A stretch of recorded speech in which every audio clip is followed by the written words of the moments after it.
Hello again, everybody. This is Daniel with Casual Dude Reviews, and today I'm going to be looking at a watch that I've had my eye on for a long time. I've been obsessed with it. It took a lot of decision making because of the price and nature of the watch.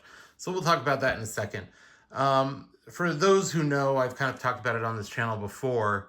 I started getting into watches back in 2021. I knew I wanted a watch after my mom had passed away that I can really wear in her memory and pass down to my son one day. And so after finding it very difficult to kind of get a hold of Rolex in 2021, I talked to one of my friends who was really into watches, and he recommended that I check out Omega. And so I did that. And I went over to one of the authorized dealers in my area, and I took a look at a couple of Omega watches. And being a fan of kind of space exploration, the moon landing, things like that, the Speedmaster was an obvious one that kind of stood out to me. And so I ended up with this. This was my first nice watch in my collection, luxury watch. And it's been, for the past, almost 3 years, one of my favorite pieces in my collection. The Speedmaster has a rich history. It's, a beautiful timepiece. I'm not typically into chronos, but there was something about this that I really loved. And obviously there was something that NASA really loved about it, and there was something that Rolex really loved about it, as it is the influence for the Daytona. So this is the Sapphire Sandwich model. This is the most recent movement in the lineup. The only thing that's changed since I bought this is the clasp is now adjustable. I've always found a little bit difficult to get the stainless bracelet over my wrist and get a good fit on the wrist. And so I ended up putting this one on a NATO. I have a lot of watches on a stainless steel bracelet, and I also have a couple of other Speedies. So this one is on a NATO, and it is like my daily now. So yeah, I went for comfort. I love the look on it. This watch really pairs well with anything. It looks good with any color NATO, goes with any outfit. And yeah, this has been kind of one of my dailies in my rotation for the past couple of years. Not long ago, it was about 2 months ago, I actually got a call for this bad boy. And so this was my second Speedy. And so we'll do a full video on this one because I think it deserves it. It deserves a little bit of the unboxing treatment so you can see everything that comes with it. But this is the Silver Snoopy. It's still currently available. A lot of these were going out in December, and I just got really lucky. I wasn't on a wait list for it or anything like that. I just kind of showed that I had an interest in it. And they said, you know what, if you buy another watch, we'll get this one for you. So I bought the cheapest watch they had, and I was able to pick this up. So again, we're not going to be talking too much about this watch today, but a video will be coming up for this one. This, again, is one of my favorite watches in the collection. Maybe you noticed actually when I turned it over, but I did put a clasp on it. So I did buy a new bracelet and clasp for it, and I put the other strap in the box.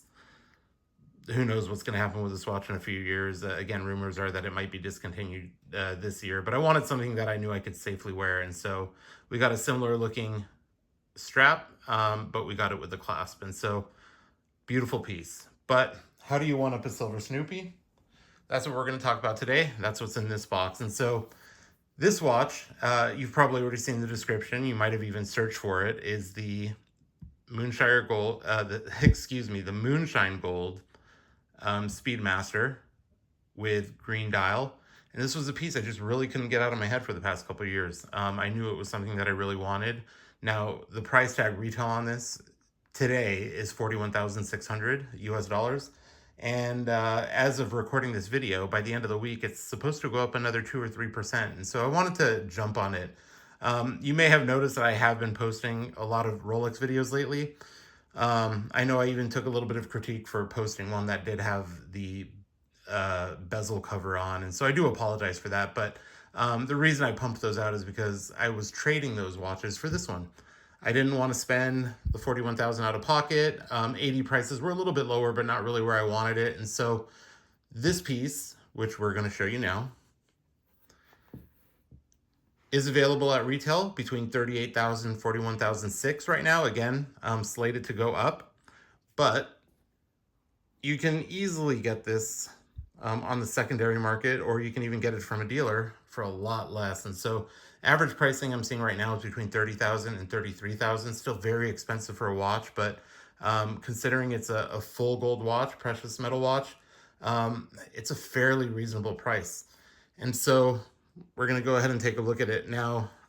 Again, this watch has just been on my mind for a long time. Then I tried to convince myself not to get it. You know, I don't have any suits that go with the green dial or green bezel. Okay, I was fine for a couple weeks, and I just kept coming back to it. And so I ended up trading a reputable dealer online. I traded a Datejust and my Bluesy for this piece with a little bit extra cash for shipping. But at the end of the day, I brought it into my Omega boutique, and my guy there took off a couple links for me, took a look at the watch. Everything looked really good. And he said, you know what, you made away really well with this one. This was a good deal on your part. So I couldn't be happier with it. One thing to note, so it is a pretty standard stainless steel Speedmaster, but of course the bracelet and the case are all full gold. And I use full gold loosely. It is actually a mixture of gold, palladium, silver, and copper.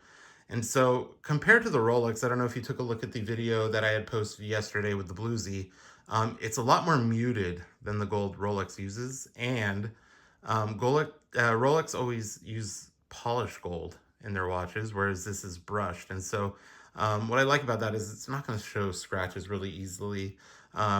You know, it's something that you can wear that looks good, but it's not too flashy. You know, all things considered, it being a gold watch. But it's really, if I were to pick one gold watch, this was going to be it. And I'm so happy to add this to my collection. So again, when it comes down to, you know, side by side with the original sapphire sandwich, everything is pretty proportionate. The bracelet is even the same. You've got your, you know, polished kind of accents there on the center of the bracelet. And everything else is brushed, which I really like about it, because it's something that I do plan on wearing often. And, you know, I don't want it to look old before I'm ready for it to look old. So, yeah, I do plan on wearing this. And, you know, I have to say, Hodinkee did a really great job of posting a week on the wrist with this piece.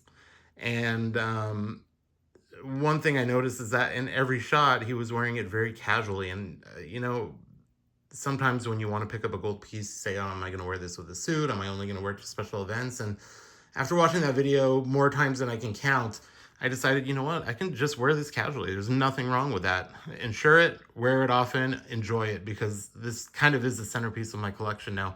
As mentioned, proportionately, they're all the same with a 42 millimeter width. That being said, because these are not automatic watches, they do require you to manually wind them.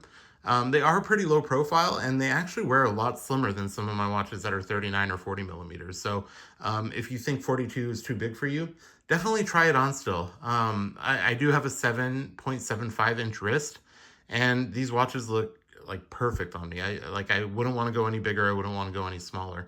I know I do have the NATO strap on this, but when the bracelet is on it, this watch is significantly heavier. And that's kind of what you want with an expensive watch as well, right? With a precious metal, is you want it to feel expensive. And so this definitely does. I mean, it's got a really good heft to it. But yeah, all in all, case backs are the same, movements are the same. This is just such a beautiful piece. Now, I did mention earlier, my only issue with Speedmaster bracelets is that it's really tough to get on my hand, and that's when they're seated perfectly on the wrist. So I'm going to go ahead and show you. I do have a larger hand, and so really have to work to get it on here. But once it's on, nice snug fit, not going to move up or down. It's just such a beautiful piece. And what I'll do is I'll post a short, so keep an eye out for that, just to show you kind of how the green reacts in different lighting. Because when you're inside, the bezel and the dial almost feel black, but this is definitely a green. And when you take it out into the sun, it's very noticeable. And so, unlike the Silver Snoopy that does come with, you know, some extra goodies in the box, like a branded loop, it comes with a branded cloth, and it even comes with a different Speedmaster book. This does come with just a standard Speedmaster box. And so what we'll do is we'll lift it here. And as you can see, it does have the travel case, similar to the stainless steel Speedy. and that just slides right back in there. A lot of people tend to miss this, especially with the new boxes that Omega has for even the Seamaster or any of their other regular ones. But this is a great feature that I wish, you know, brands like Rolex and stuff would do. But yeah, the watch sits in here even when it's in the box, and then you take this out and you have yourself a travel case that's very similar to Omega's boxes that they use when you have your watch serviced. So always a nice touch with the Omega boxes, and I love that they're doing it for all watches now. So we're going to go ahead and take a look one more time at this piece. I'll do a quick watch roll, see if I can catch some of that light for you. It's not a full sunburst, but it does have some of the sunburst elements where you can see it catching the light, and it dances around the dial similar to the bluesy that I posted yesterday. And here we go all the way around. It's just such a beautiful watch. It's, again, my centerpiece. I almost want to consider this my finale. You know, as you see, I post a lot of videos, but truth be told, I bought a lot of watches in a short amount of time. And I've quickly started to realize that you can't wear them, and you don't want them just sitting in a safe, and you don't want to pay to insure them. So I've kind of narrowed down my collection to a few pieces that I really, really enjoy and I really like. And this is one that, you know, holds a special value to me. I love this piece. I plan on wearing it often, and I hope you enjoyed this as much as I do. Again, this is the Moonshine Gold Speedmaster. And yeah, if this is something you're interested in, like I said, as much as I love shopping at the Omega boutique, you're better off getting this from an online dealer. Again, make sure they're reputable. I hear it a lot, but buy the dealer, not the watch, because you want somebody who not only has a reputation, but they have a reputation that they care about. And so I did get this from a reputable dealer. We made in my eyes, a great trade.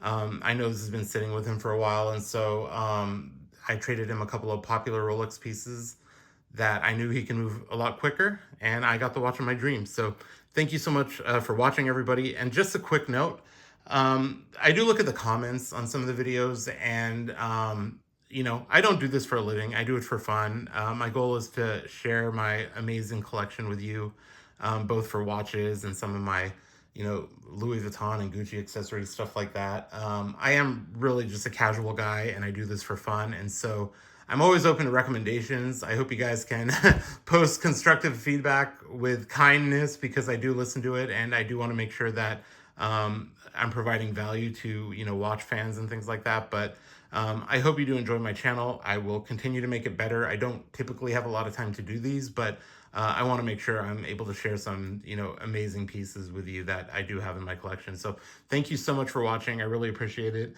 And I'm going to work on another video right now, you know, spending 15-20 minutes filming it, and I'll share it with you, utilizing some of the feedback that I did get in other videos. So thanks again for watching, and I hope you enjoyed my Moonshine Gold Speedmaster from Omega. Thanks.